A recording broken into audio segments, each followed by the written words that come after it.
इसका first number pin. तो देखिए इसका फर्स्ट नंबर पिन पर 5 वोल्टेज हमको देखने को मिल गया। देखिए इसके फर्स्ट नंबर पिन पर हमारा 5 वोल्टेज देखने को मिल गया और यहाँ पर हमको 19 वोल्टेज प्रॉपर देखने को मिल गया। पर रखते हैं, यहाँ पर हम ग्राउंड ले लिए, यहाँ से यहाँ पर हमारा जम्फर जा रहा है। देखिए यहाँ से यहाँ पर चेक कर रहे हैं, अभी भी हमारा शॉर्टिंग बता रहा है। मतलब हेलो फ्रेंड्स, स्वागत है आपका आज के इस नई वीडियो में। तो देखिए आज हमारे पास एक प्रेस्टीज का PIC 3.1 V3 करके एक इंडक्शन रिपेयर होने के लिए आया है। अब इसमें कस्टमर का कहना ये है, ये चलते चलते अचानक डेड हो गया, मतलब इसमें कोई भी सप्लाई नहीं आ रहा है। चलिए सबसे पहले हम आपको इसमें सप्लाई देकर दिखाते हैं। ये रहा इसका मेन लीड। हम ये मेन लीड को अपने बोर्ड में लगा दिए। देखिए जैसा कि हमको ऐसा लगा कि इसमें सप्लाई गया, क्योंकि इसमें से थोड़ा सा स्पार्किंग का हमको साउंड आया, लेकिन इसमें कोई भी लाइट नहीं आ रहा है। देखिए हम इसको पावर बटन प्रेस कर रहे हैं, कोई भी ना ही लाइट आया और ना ही इसमें से कोई भी साउंड हमको देखने को मिला और ना ही सुनने को मिला। तो चलिए आखिर इसमें क्या समस्या होगा, क्यों ये डेड कंडीशन में हो गया, कैसे ये रिपेयर होगा, हम सारा का सारा चीज़ को समझने वाले हैं और स्टेप बाय स्टेप। ये वीडियो सिर्फ नए लोगों के लिए है जो अभी नया नया काम सीख रहे हैं। वैसे जो कुछ भी इसमें प्रॉब्लम होगा हम आपको बढ़िया से समझाने का प्रयास करेंगे और रिपेयर करने का तरीका भी बताने वाले हैं। तो फटाफट सबसे पहले हम इसको खोल लेते हैं। तो देखिए हम इस इंडक्शन को खोल लिए हैं। खोलने के बाद आप देख पा रहे होंगे इसमें PCB कुछ इस टाइप का लगा हुआ है। अब ये PCB डेड कंडीशन में है, ये चीज़ तो हम आपको चेक करके दिखा दिए।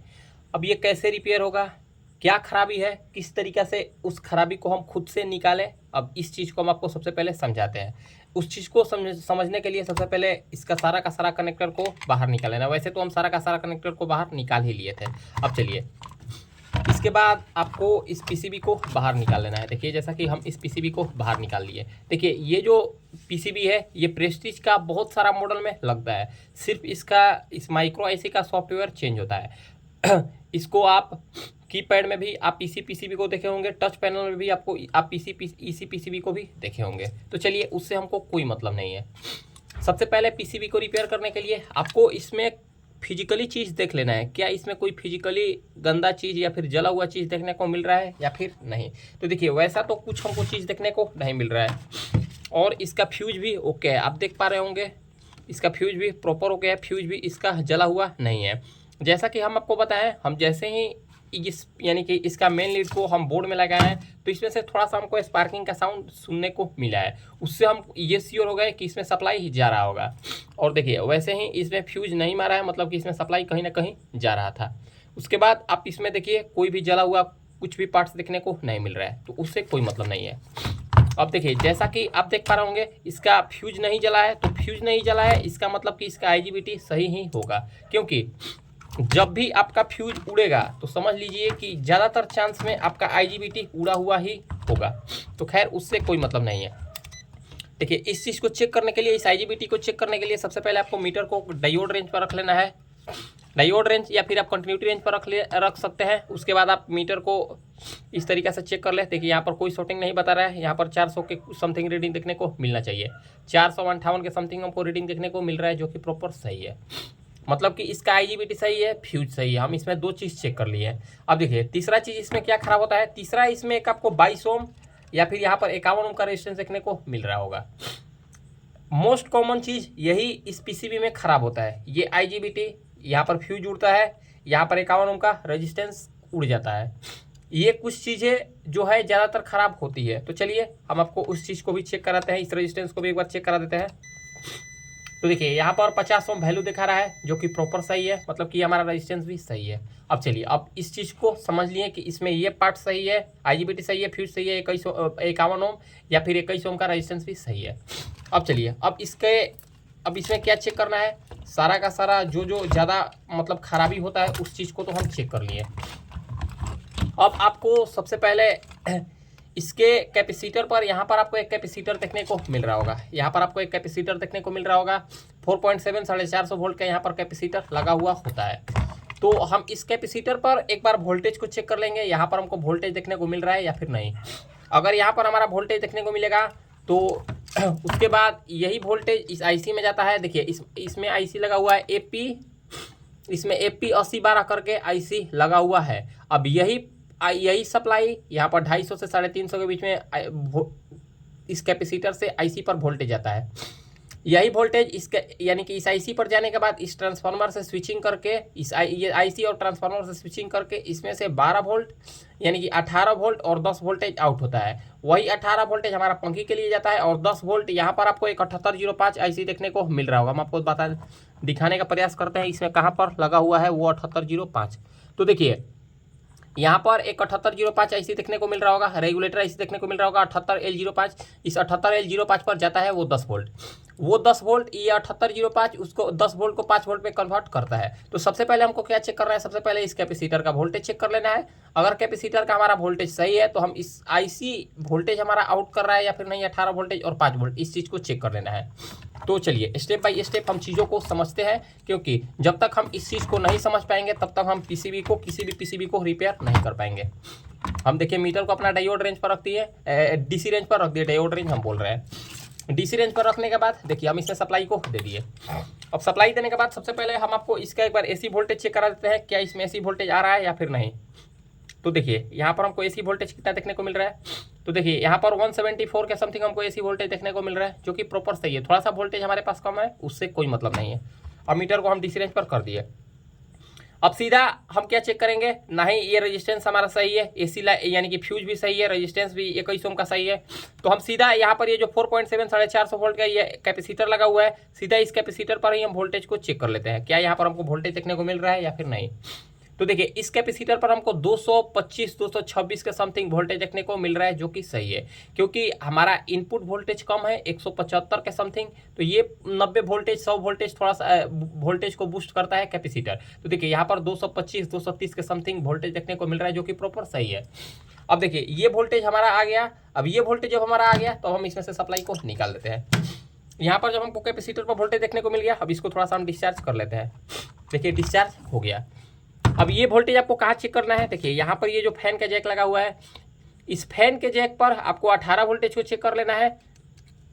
यहीं पर अगर हमारा 18 वोल्टेज देखने को मिल जाएगा तो हम समझ लेंगे कि हमारा पावर सप्लाई आईसी जो है 8012 ये स्विचिंग कर रहा है। और यहाँ पर अगर हमारा यहाँ पर हमको कोई भी वोल्टेज देखने को नहीं मिलेगा तो या तो हो सकता है ये हमारा आईसी शॉर्ट है, या फिर इसके सेकेंडरी सेक्शन में कोई जेनर डायोड शॉर्ट होगा, या फिर ये 7805 शॉर्ट होगा, या फिर कोई पार्ट शॉर्ट होगा जिसके कारण हमारा सप्लाई बंद हो रहा होगा। तो चलिए सबसे पहले तो हमको इसमें 18 वोल्टेज और 10 वोल्टेज को चेक कर लेना है, क्या यहाँ पर हमको वो वोल्टेज देखने को मिल रहा है या फिर नहीं। तो देखिए हम मीटर को डीसी रेंज पर यहीं पर रख लेते हैं। देखिए यहाँ से हम ग्राउंड ले लेते हैं, मीटर को यहाँ से ग्राउंड ले लिए। यहाँ पर हम एक बार वोल्टेज चेक कर लेते हैं। तो देखिए यहाँ पर हमको 22 वोल्टेज देखने को मिल रहा है, जो कि प्रॉपर सही है। यहाँ पर हमको 22 वोल्टेज देखने को मिल रहा है, जो कि प्रॉपर सही है। यहाँ पर थोड़ा सा वोल्टेज हमको ज़्यादा देखने को इसलिए मिल रहा है क्योंकि यहाँ पर फैन पर कोई भी लोड नहीं है, इसीलिए यहाँ पर हमको वोल्टेज देखने को मिल रहा है। 22 वोल्टेज प्रॉपर सही है, मतलब कि हमारा पावर आईसी काम कर रहा है, इसी के कारण यहाँ पर हमको सेकेंडरी में वोल्टेज देखने को मिल रहा है। अगर हमारा पावर आईसी खराब होता तो यहाँ पर कोई भी हमको वोल्टेज देखने को नहीं मिल रहा होता। तो देखिए यहाँ पर हमारा फैन के लिए यहाँ पर 18 से 20 वोल्टेज देखने को मिल गया। अब यहाँ पर 7805 के इनपुट पिन पर हम एक बार वोल्टेज को चेक कर लेते हैं। देखिए 7805 के इनपुट पिन पर थोड़ा सा वोल्टेज कम है, लेकिन वोल्टेज बन रहा है, फिर भी ठीक है। और यहाँ पर वोल्टेज थोड़ा सा वेरी हो रहा है, 7 वोल्टेज 8 वोल्टेज 7 वोल्टेज 8 वोल्टेज ऐसा हो रहा है, ये थोड़ा सा हमको गलत लग रहा है। अब इसके आउटपुट में हम वोल्टेज को एक बार चेक कर लेते हैं, आउटपुट में क्या वोल्टेज देखने को मिल रहा है। तो देखिए आउटपुट में तो हमको कोई भी वोल्टेज देखने को नहीं मिल रहा है, जबकि यहाँ पर वोल्टेज भी फ्लैक्चुएट हो रहा है। यहाँ पर 0.6 0.7 ऐसा वोल्टेज देखने को मिल रहा है, यहाँ पर भी एक भी वोल्टेज देखने को नहीं मिल रहा है। अब आखिर क्या रीजन है, क्यों यहाँ पर हमको वोल्टेज देखने को नहीं मिल रहा है। ये 7805 से क्या होता है, यहाँ पर ये जो 7805 है ये 10 वोल्टेज को 5 वोल्टेज में तब्दील करता है, और यही 5 वोल्टेज माइक्रो आईसी को भी जाता है, और यही 5 वोल्टेज ये डिस्प्ले पैनल को भी जाता है। इसमें 5 वोल्टेज का बहुत ज़्यादा रोल है और 18 वोल्टेज का भी बहुत ज़्यादा रोल है। 5 वोल्टेज से हमारा मेन आईसी वर्क करता है और डिस्प्ले पैनल वर्क करता है। 18 वोल्ट से हमारा फैन चलता है, और आईजीबीटी को स्विचिंग करने के लिए जो ट्रांजिस्टर लगाया जाता है उसमें 18 वोल्टेज की आवश्यकता होती है। तो चलिए हो सकता है ये हमारा 7805 आईसी ट्रांजिस्टर खराब हो। तो चलिए इस चीज़ को हम एक बार चेक कर लेते हैं। तो देखिए यहाँ पर हमको इसके सेकेंडरी में 0.007 का शॉर्टिंग देखने को मिल गया, ये तो गलत है। यहाँ पर हमको शॉर्टिंग देखने को नहीं मिलना चाहिए। अब शॉर्टिंग देखने को मिल रहा है, मतलब कहीं ना कहीं जरूर इसमें शॉर्टिंग होगा। या तो यहाँ पर हमारा 7805 ट्रांजिस्टर शॉर्ट होगा, यहाँ पर ये जो हमारा 7805 है ये ट्रांजिस्टर शॉर्ट होगा, हम आपको दिखाने का प्रयास कर रहे हैं। ये हमारा 7805 ट्रांजिस्टर शॉर्ट होगा, या फिर हो सकता है यहाँ पर ये हमारा मेन आईसी शॉर्ट होगा। तो हम इस चीज़ को श्योर होने के लिए हम क्या करते हैं, इसका ये जो फर्स्ट वाला पिन है, हम फर्स्ट वाला पिन को बाहर निकाल देते हैं। तो हम क्या करते हैं, सबसे पहले हम अपना सोल्डर को गर्म कर देते हैं, क्योंकि हमारा सोल्डर गर्म नहीं है। तो चलिए सबसे पहले हम क्या करते हैं, यहाँ पर ये जो जैसा कि हम आपको बताएं, इस 7805 का 1 नंबर पिन को हम बाहर निकाल देते हैं। तो क्यों ना हम इस 7805 का 1 नंबर पिन को बाहर निकालने के बजाय यहाँ पर देखिए एक जम्फर लगा हुआ है, यहाँ पर हमारा 5 वोल्टेज बनता है और यही 5 वोल्टेज यहाँ से यहाँ पर जाता है। और देखिए यहाँ से एक जम्फर और लगा हुआ है, देखिए यहाँ से एक जम्फर और लगा हुआ है। ये जम्फर हमारा देखिए डिस्प्ले पैनल के लिए जाएगा, देखिए ये जम्फर हमारा डिस्प्ले पैनल के लिए जाएगा और ये जम्फर से यहाँ पर हमारा मेन आईसी के इस नंबर पिन पर 5 वोल्टेज जाएगा। तो हम क्या करते हैं, सबसे पहले तो हमको चेक करना है, हमको इसके या तो 7805 पर डाउट जा रहा है या फिर इसके हमको माइक्रो आईसी पर डाउट जा रहा है।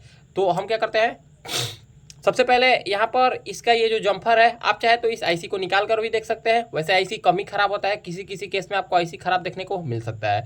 और हम क्या करते हैं, आईसी को निकालने के बजाय यहाँ पर ये जो जम्फर है, हम इस जम्फर को बाहर निकालते हैं। सबसे पहले देखते हैं क्या इसमें एक्चुअल शॉर्टिंग है, क्या इसका आईसी खराब है या फिर यहाँ पर ये जो हमारा 7805 लगा है ये या 7805 हमारा खराब है।